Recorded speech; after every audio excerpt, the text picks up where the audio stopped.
Hey hello friends, চলে এলাম আরও একটি নতুন ভিডিও নিয়ে আপনাদের কাছে। তো আজকে আপনাদেরকে আরও একটি নতুন মন্দিরের সন্ধান দেব, যেটি কলকাতাতেই অবস্থিত এবং মন্দিরটি গেলে মনে হবে যেন আপনি দক্ষিণ ভারত চলে এসেছেন। তো আজকে তারিখ হচ্ছে জুন মাসের 29 তারিখ, মানে রবিবার। তো আমরা স্টেশনে চলে এসেছিলাম এবং স্টেশনে এসে দেখি আকাশ এত মেঘলা আর এত জোর বৃষ্টি নেমেছে, মনে হয় না আমরা ব্লগটা করতে পারতাম। তাও আমরা গেছি বৃষ্টি কমে যাওয়ার পর। তো 3:22-এর ডাউন বর্ধমান হাওড়া লোকাল ধরে আমরা চলে গেছিলাম হাওড়া। আর হাওড়া থেকে আমরা গিরিশ পার্কের জন্য বাস ধরে নেব। গিরিশ পার্কের জন্য ওখানে প্রচুর বাস যায়।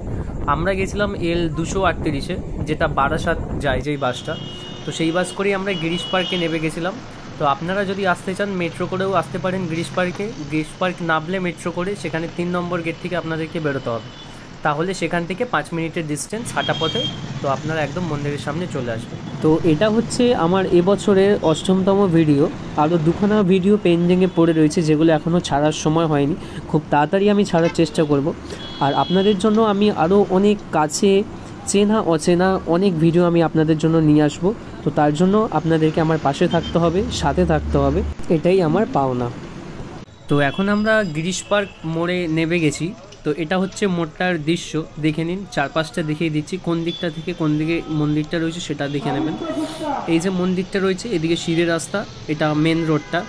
যেখানে আপনাদেরকে নামাবে তার একদম বাঁ দিকের গলিটা ঢুকবেন, মানে এই যে দেখতে পাচ্ছেন ফ্ল্যাটটা, এই ফ্ল্যাটটার বাঁ দিকে, যেদিকে এই দিকটা করে সিধে একদম চলে যেতে হবে।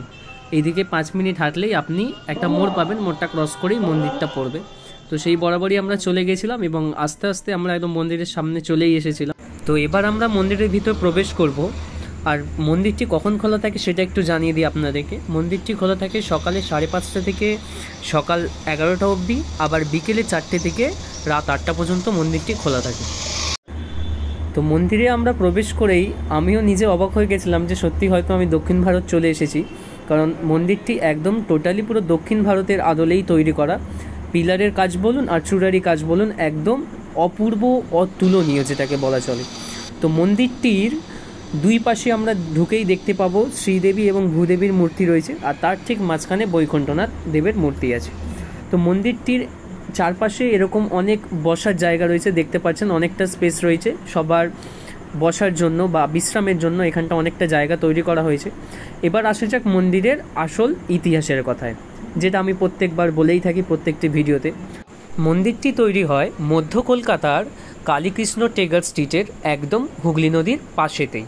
আর মন্দিরটি তৈরি করেন 1960 সালে মগ্নিরাম বাঙ্গুর ও তার ভাই রামকুয়ার বাঙ্গুর, একদম দক্ষিণ ভারতের আদলে। আর মন্দিরটির সমস্ত কাজই সাদা মার্বেল পাথরে করা হয়েছে। কথিত আছে এই দেবতার কাছে আপনারা যাই এসে চান না কেন, দেবতা সবার মনস্কামনা পূর্ণ করে। তাই আপনাদেরকেও বলা, আপনারাও তাড়াতাড়ি চলে আসুন এবং মন্দিরটি দর্শন করুন। একদম খুবই কাছে, এত সুন্দর একটি মন্দির, বিকেল কাটানোর মন্দির। তো আশা করি আমার ভিডিওটি সবাই ভালো লেগেছে। তো ভালো লাগলে প্লিজ লাইক করে দেবেন, আর চ্যানেলে নতুন থাকলে সাবস্ক্রাইব করে দেবেন। আমার যেহেতু নতুন চ্যানেল, তাই আপনাদের থেকে এইটুকু ভালোবাসা আমি ডিজার্ভ করি। আর খুব তাড়াতাড়ি আসছি আরও একটি মন্দিরের সন্ধান নিয়ে।